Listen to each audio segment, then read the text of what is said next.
Il est pile 7 heures à Bozola et à Kati. Vous écoutez la radio nationale du Mali. Bienvenue aux informations.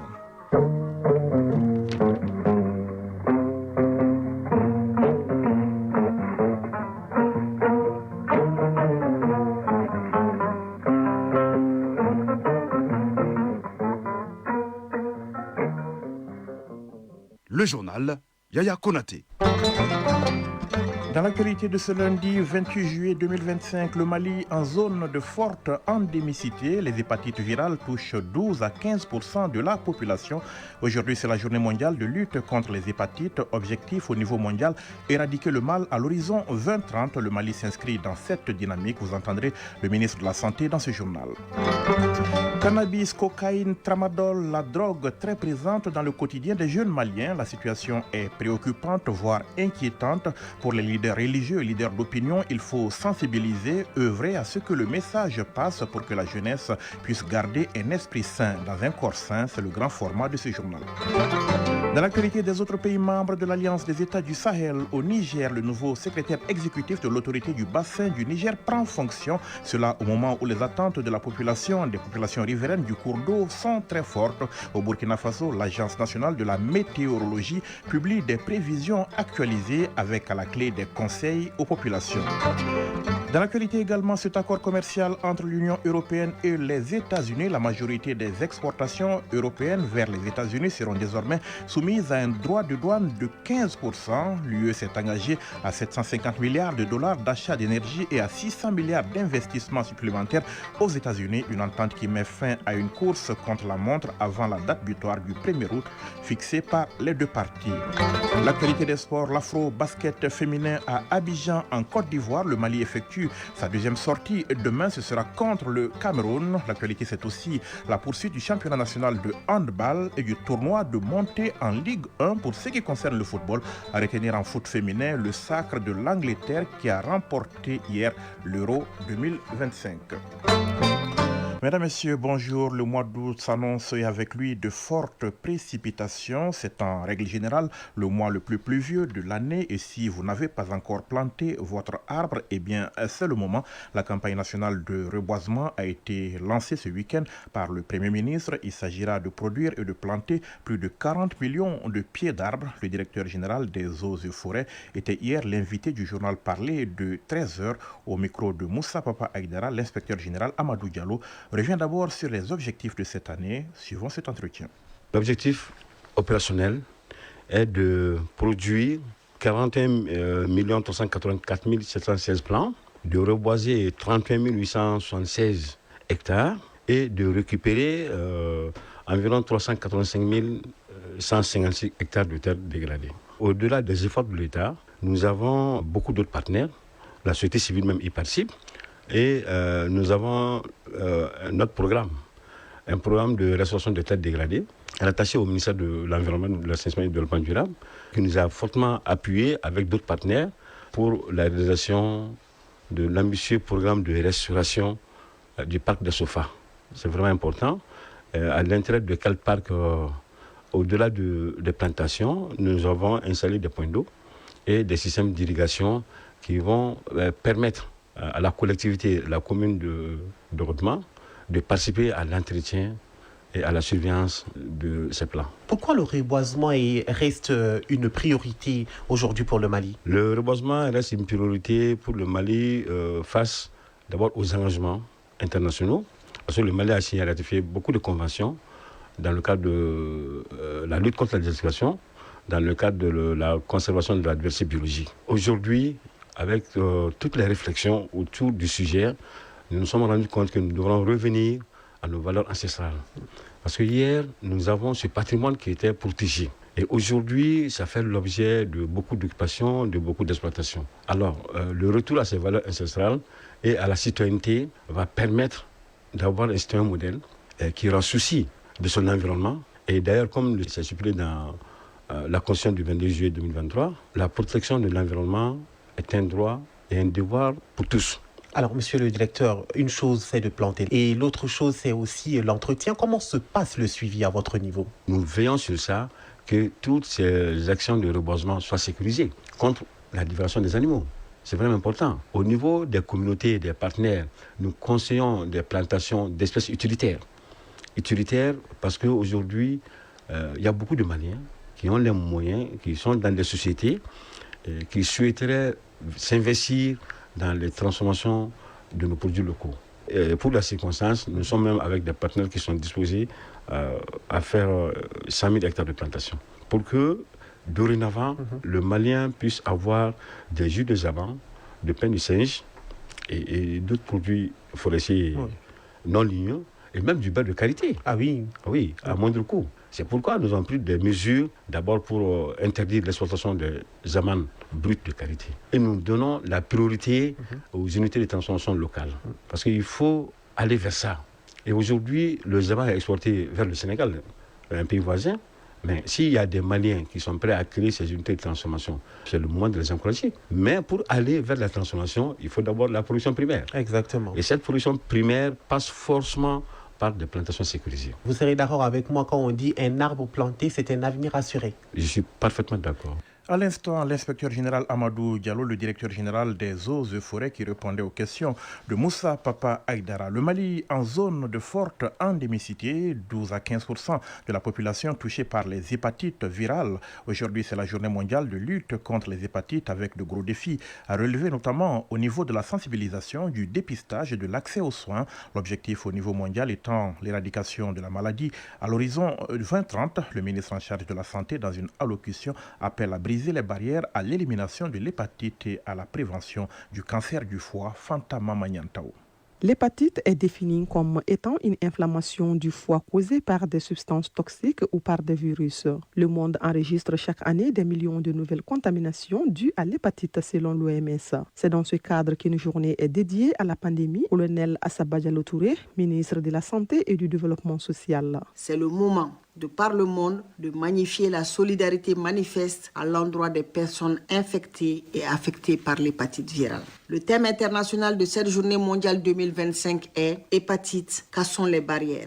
Avec comme sous-thème « Briser les barrières à l'élimination de l'hépatite et à la prévention du cancer du foie ». Cette thématique attire l'attention sur les défis à relever dans la sensibilisation, l'offre des services de dépistage, de traitement pour atteindre les objectifs mondiaux de l'élimination d'ici à 2030. Selon des chiffres fournis par le ministère de la Santé, cette pandémie touche environ 12 à 15% de la population malienne.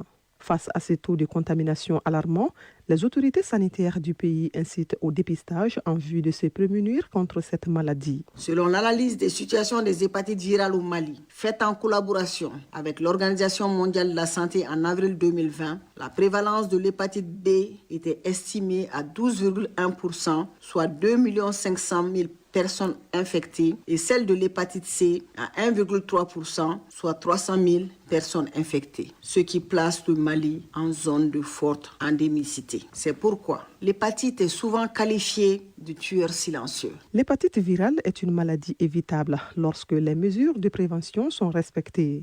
Les formes graves et les complications sont évitables lorsque les personnes sont dépistées et mises sous traitement à temps. Mon département est à pied d'œuvre pour l'effectivité de l'offre de services de prévention et de traitement pour tous et partout. Je vous exhorte tous au dépistage de l'hépatite virale afin que notre pays soit au rendez-vous mondial de l'élimination de cette maladie d'ici à l'horizon 2030. La vision stratégique du Mali est d'assurer une riposte intégrée, efficace, efficiente et durable face aux hépatites virales.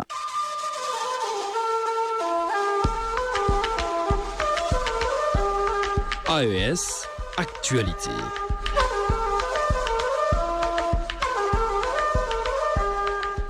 Il est 7h08 à Ouagadougou au Burkina Faso, 8h08 à Niamey au Niger. Voyons ce qui fait l'actualité dans les autres pays membres de l'espace AES. Au Niger, le nouveau secrétaire exécutif de l'autorité du bassin du Niger prend fonction. Cela au moment où les attentes des populations riveraines du cours d'eau sont très fortes. Mais le nouveau responsable bénéficie déjà d'une promesse d'accompagnement des autorités des 9 pays concernés, Awa Sefa de la Radio nationale du Niger. La présente cérémonie marque l'installation officielle du nouveau secrétaire exécutif de l'autorité du bassin du Niger. Cet événement, tenu au siège de l'institution à Niamey, marque un tournant dans la gouvernance de cette organisation sous-régionale, en charge de la gestion intégrée et durable des ressources du fleuve Niger. Houane Kokou Arman, secrétaire exécutif de l'autorité du bassin du Niger. Je suis très honoré par la confiance que l'ensemble des États et gouvernements des pays membres de l'ABN ont placé en moi. Je voudrais humblement les rassurer que je mesure pleinement la portée de la lourde tâche. Le ministre-colonel Maïzam Abdoulaye, ministre de l'Environnement, de l'Hydraulique et de l'Assainissement, présent à la cérémonie, a salué la vision portée par l'autorité du bassin du Niger et réaffirmé l'engagement de l'État de soutenir cette institution. À monsieur le secrétaire exécutif entrant, je réaffirme toute ma disponibilité personnelle ainsi que celle de l'ensemble de mes collègues ministres concernés des pays membres à vous accompagner dans vos nouvelles fonctions. Je saisis également cette occasion pour rappeler à l'ensemble du personnel du secrétariat exécutif de l'autorité du bassin du Niger les attentes fortes et légitimes des populations du bassin du Niger. À noter que l'autorité du bassin du Niger est un cadre de concertation et d'action entre 9 pays riverains du fleuve qui sont le Tchad, le Bénin, le Niger, le Nigeria, le Burkina Faso, la Côte d'Ivoire, la Guinée, le Mali et le Cameroun. Ce passage de témoins s'inscrit dans une dynamique de gouvernance partagée au service du développement durable des populations de la région et c'est parti pour un mandat de 4 ans. Et nous partons au Burkina Faso. Depuis début juillet, la pluviométrie est normale à excédentaire selon l'Agence nationale de la météorologie. Et cela devrait continuer jusqu'en septembre prochain. Les responsables de l'agence étaient devant la presse pour des prévisions météo saisonnières actualisées basées sur les dernières évolutions observées et des conseils aux populations. On en sait plus avec nos confrères de la radio nationale du Burkina Faso. En cette période de pluie, l'Agence nationale de la météorologie, ANAM, sollicite l'engagement des hommes de médias pour informer les populations sur l'évolution de la pluviométrie et sur les techniques adaptées face aux éventuelles séquences et fortes précipitations. Selon la directrice générale de l'ANAM, les prévisions saisonnières au Burkina montrent qu'une pluviométrie excédentaire anormale est attendue sur l'ensemble des régions du pays pour la période de juillet, août, septembre 2025. Elle prévoit aussi une fin de saison tardive à tendance normale sur l'ensemble des régions du pays. Les régions de la Sirba, du Goulmou, de la Tapoa, du Nakambe, du Gyoro, du Giroko et la moitié ouest du Bankui connaîtront des risques élevés de séquences sèches longues en fin de saison, a précisé la directrice générale Mariam Titiga. Au regard de ces prévisions, les professionnels de la météorologie formulent des recommandations en fonction des risques identifiés. Dans le domaine de l'agriculture et de la sécurité alimentaire, il s'agit entre autres d'intensifier la sensibilisation des populations sur les résultats de la prévision saisonnière 2025 et les risques liés, de respecter les bandes de servitude des cours d'eau, de mettre en place des systèmes de drainage sur les parcelles agricoles et aussi d'opter pour des espèces tolérantes à l'inondation. Pour ce qui concerne la santé et les risques de catastrophes naturelles, ces acteurs alertent d'éventuelles recrudescences des maladies hydriques, des cas de maladies vectorielles comme le paludisme, la diarrhée et le choléra. Et pour prévenir ces éventuelles catastrophes, l'ANAM invite les riverains et occupants des zones inondables à prendre leurs précautions. Elle plaide pour l'arrêt des activités d'orpaillage pendant la saison pluvieuse et le renforcement des opérations de destruction des gîtes larvaires, entre autres. À 7h13, voyons ce qui fait l'actualité hors espace AES au Nigeria en raison de la flambée des prix et des attaques des groupes djihadistes armés qui dissuadent les agriculteurs d'aller aux champs. Les États du nord-est du pays connaissent une crise alimentaire inédite. Avec 31 millions de personnes en insécurité alimentaire contre 25 millions il y a 2 ans, le phénomène est même en train de battre un record absolu si l'on en croit les chiffres de l'UNICEF. Plus de 650 enfants sont morts de faim depuis le début de l'année dans le nord nord du pays, alerte de son côté Médecins sans frontières qui affirme en avoir déjà pris en charge près de 70 000 dans l'état de Katsina en 2025, tandis que le nombre de cas répertoriés comme les plus sévères explose. Ils sont à la hausse de 208% s'il vous plaît par rapport à l'an dernier. L'ONG évoque désormais une crise dont l'ampleur réelle dépasse toutes les prévisions.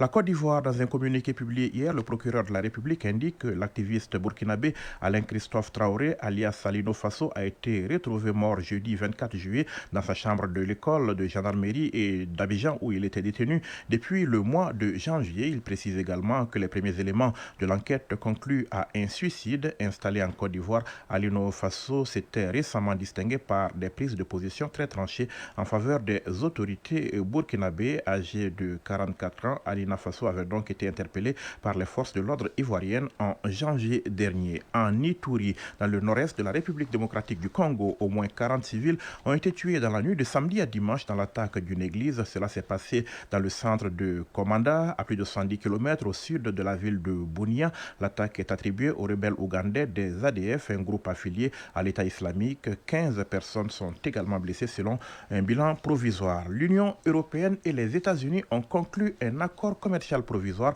afin d'éviter une guerre tarifaire potentiellement dévastatrice entre les deux plus grandes entités économiques mondiales. Cette entente met un terme à une course contre la montre avant la date butoir du 1er août fixée par les deux parties selon les termes de l'accord finalisé hier en Écosse lors d'une rencontre entre la présidente de la Commission européenne Ursula von der Leyen et le président américain Donald Trump. La majorité des exportations européennes vers les États-Unis seront désormais soumises à un droit de douane de 15%. L'UE s'est engagée à 750 milliards de dollars d'achat d'énergie et à 600 milliards d'investissements supplémentaires aux États-Unis, a également affirmé Donald Trump. De son côté, Ursula von der Leyen a salué une entente entre les deux plus grandes économies du monde. C'est un grand accord, une affaire énorme, a-t-elle souligné, précisant que l'accord qui apportera de la stabilité et de la prévisibilité est très important pour les entreprises des deux côtés de l'Atlantique. Le Proche-Orient, après l'ouverture de corridors humanitaires par Israël et l'instauration d'une pause partielle dans les combats à Gaza,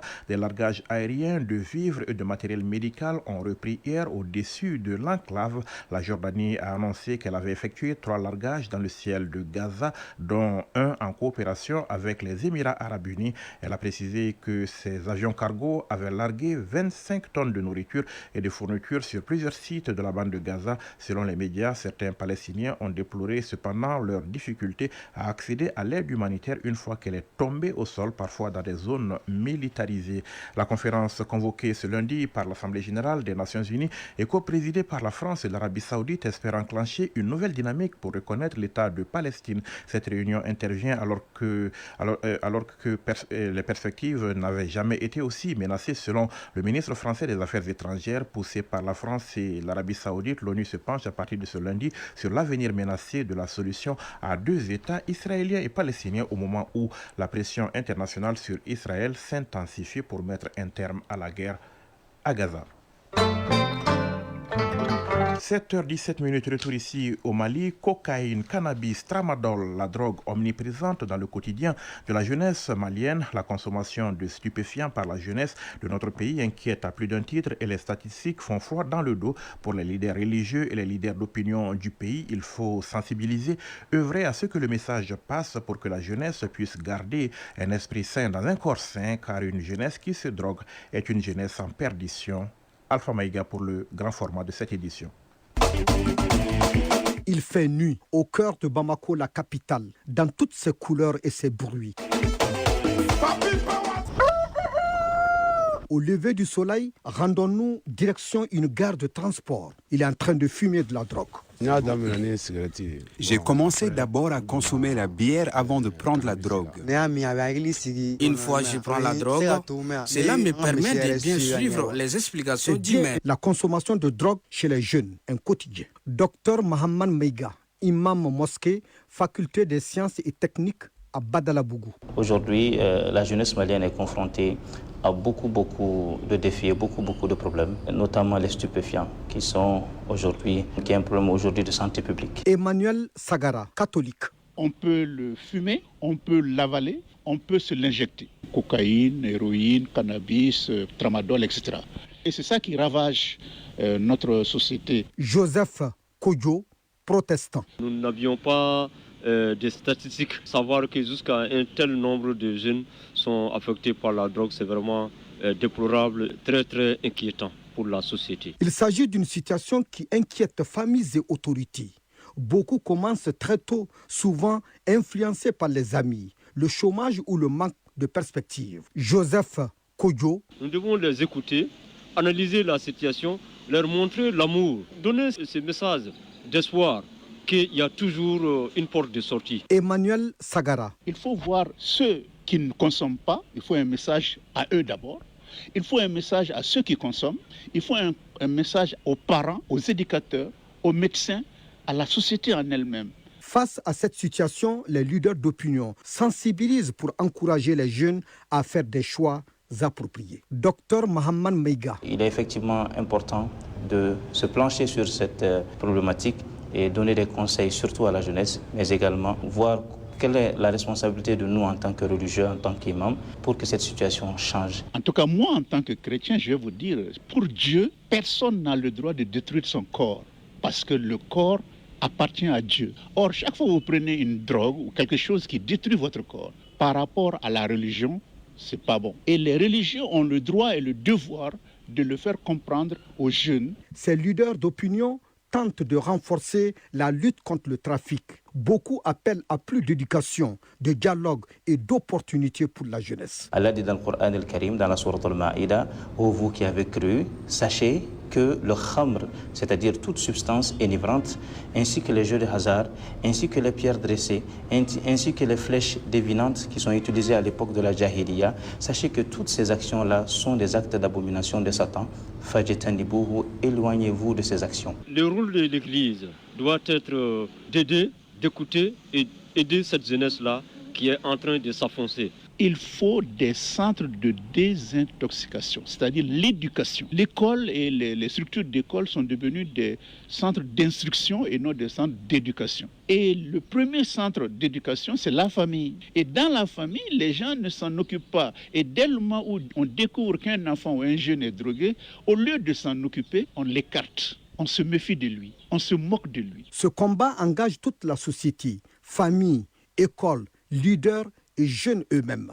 Ensemble, il est possible d'offrir un avenir meilleur, loin de la dépendance de la drogue. Jésus vous aime et cet amour qu'il a montré sur la croix est toujours valable. Saisissez cette main tendue de Jésus, il vous aidera à sortir de la drogue et de toute addiction. Mon frère, ma soeur, ne suis pas ceux qui t'invitent à consommer ces stupéfiants. Sache que demain est grand pour toi et aie confiance en toi, aie confiance en ce qu'Allah te réserve demain. Il faut que les jeunes comprennent que le plaisir dure une minute, mais le mal dure toute la vie. En attendant, le sujet inspire les artistes.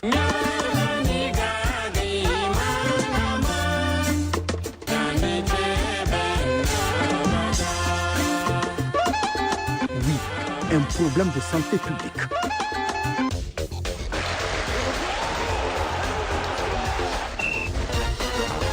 – 7h22, les sports, c'est l'heure et Fotigui Toukara nous a rejoint dans ce studio. Bonjour Fotigui. Bonjour Yaya Konaté, bonjour à tous. On va commencer par l'Afro-Basket féminin Abidjan 2025. Le Mali effectue sa deuxième sortie ce lundi. Merci Yara Konaté. Ce lundi donc, ce sera contre le Cameroun à partir de 21h Fotigui. Oui, absolument. C'est vrai qu'une erreur m'a vous fait dire que le Mali joue demain. Donc il s'agit bien entendu aujourd'hui.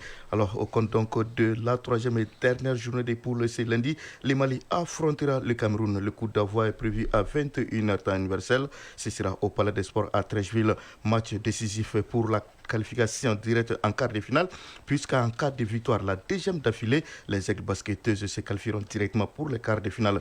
Idem pour le Cameroun aussi. Voilà qui explique les enjeux de cette ultime rencontre du groupe B. Le reste du programme prévoit Ouganda, Sénégal à 12h, Mozambique, Nigeria à 15h et Angola, Côte d'Ivoire à 18h. Hier, au compte de la deuxième journée, le Soudan du Sud a courbé les Chines devant le Cameroun 63 à 70.